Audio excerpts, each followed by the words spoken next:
তরুণ লেখক হিসাবে এটা আমার তৃতীয় বইমেলা। এবারে দুটি উপন্যাস, পৃথিবীতে প্রেম বলে কিছু নেই এবং তুমি নয়নতারা, আর সেই সাথে আজকেই এসেছে প্রিয়তমা শ্যামলী।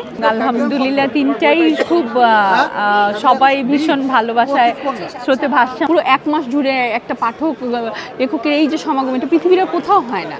অভ্যেসটা তৈরি করে দিয়েছিলেন আমার আব্বু। আব্বু আমাদেরকে নিয়ে ছোটবেলায় 21শে বইমেলায় আসতেন। আমার এবারে দুটি উপন্যাস, পৃথিবীতে প্রেম বলে কিছু নেই এবং তুমি নয়নতারা, আর সেই সাথে আজকেই এসেছে প্রিয়তমা শ্যামলী। এবং আলহামদুলিল্লাহ তিনটাই খুব সবাই ভীষণ ভালোবাসায় স্রোতে ভাসছে আমার তিনটা উপন্যাস। এটা আমার জন্য খুবই আনন্দের। আপনি তো এতক্ষণ ধরে দেখছিলেনই। তো একজন তরুণ লেখক হিসাবে এটা আমার তৃতীয় বইমেলা এবং তৃতীয় বইমেলাতে যে পরিমাণ ভালোবাসার রেসপন্স আমি পাচ্ছি, এইটা আসলে বলে বোঝানো যাবে না। এটা যখন আমি মেলার গেট দিয়ে ঢুকি তখন থেকে শেষ অবধি এই উত্তেজনা চলে এবং আমিও এই ভালোবাসায় অবগাহন করতে থাকি। আমার ভীষণ ভালো লাগে।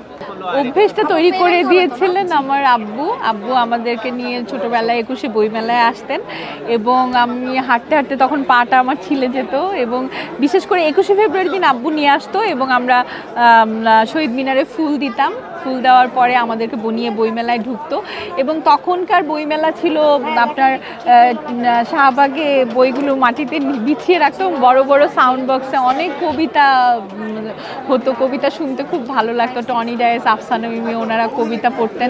সেইটা একটা অদ্ভুত সুন্দর ভালো লাগা তৈরি হতো এবং যখন মেলার মাঠে ঢুকতাম আব্বু অনেক রকম বই কিনে দিত। দুই বোনকে দুই হাতে নিয়ে আব্বু আসতো এবং সেই যে আমাকে অভ্যাসটা করে দেওয়া হয়েছে, এখন অবধি মেলার এই যে পাগলামি, এই যে ভালোবাসা উন্মাদনা আমার মধ্যে কাজ করে এবং আমি পড়তে খুব ভালোবাসি। আমার আব্বু এখনও বাসায় 5টা নিউজ পেপার রাখা হয়, প্রচুর বই আব্বু পড়ে, সেখান থেকে আমাদেরও পড়ার অভ্যাসটা হয়ে গেছে। তো এই সব কিছু মিলে এখন খুব ভালো লাগে, অনেক ভালো লাগে। যে আমার একজন নতুন কলিগ, সেও অভিনয় করে, আজকেই তার সাথে আমার প্রথম দেখা। যারা নতুন কাজ করছে তাদের জন্য আমার অনেক শুভকামনা থাকে এবং ও এসে আমার বই নিয়েছে, আমি ওকে অনেক ভালোবাসা জানাই।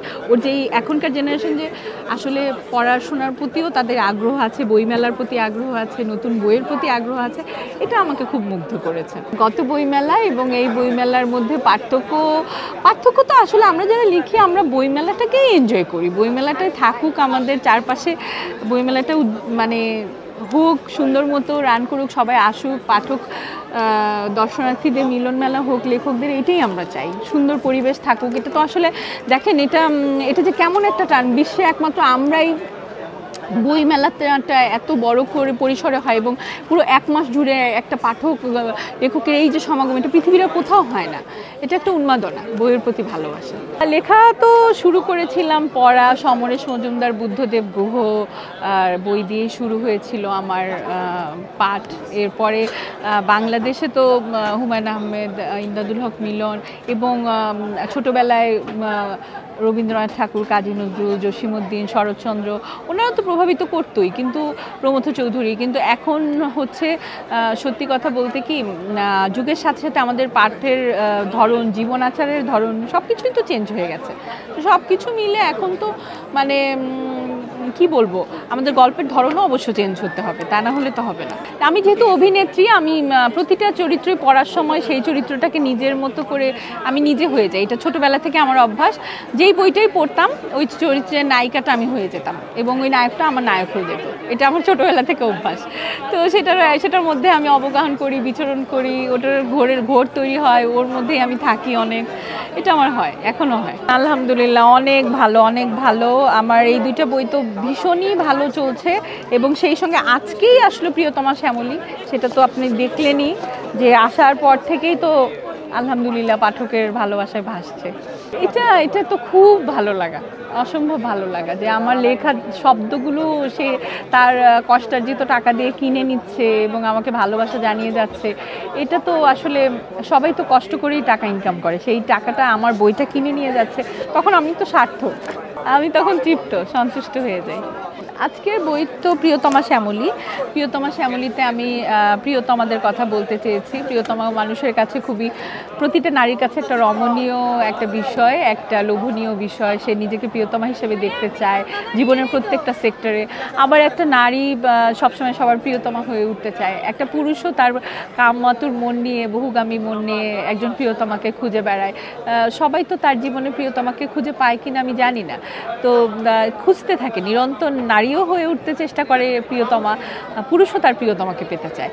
তো এই সেই মেসেজটাই আমি এখানে দিতে চেয়েছি, যে এক জীবনে প্রিয়তমা হয়ে ওঠার যে গল্প, নারীর যেই উত্থান পতন, যে দ্বন্দ্ব, সমাজে ঘাত প্রতিঘাত, রক্তাক্ত হওয়া, সেটাকে আমি তুলে ধরার চেষ্টা করেছি প্রিয়তমা শ্যামলীতে। আর শ্যামলী নামকরণটা আমি ইচ্ছা করেই করেছি। শ্যামলী নামে অনেক কিছু রয়েছে, কিন্তু অনেক বিখ্যাত রাইটারের বইয়ের নামও আছে প্রিয়তমা শ্যামলী, এই শ্যামলী নামে। তখন আমার মনে হলো আমার নিজের নামটাই আমি ব্যবহার করি, ইচ্ছে করেই করেছি। একটা স্মৃতিও থাকলো আমার স্মৃতির পটে, যে আমার নামেই নামকরণ করলাম। এইবার বইমেলায় কয়টি বই প্রকাশিত হয়েছে?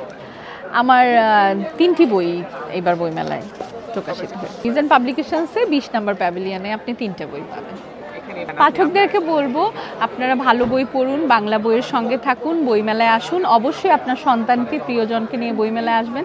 আপনার সন্তানকে আমার মতোই বইমেলায় হাঁটতে হাঁটতে নিজেকে আবিষ্কার করতে পারবে, একজন বইপ্রেমিক মানুষ হিসাবে, একজন সুনাগরিক হিসাবে গড়ে উঠবে, এবং সেও কোনো এক সময় স্মৃতিচারণ করবে তার বাবা তাকে বইমেলায় নিয়ে এসেছিল। এই অনুভূতিটা অপরিসীম।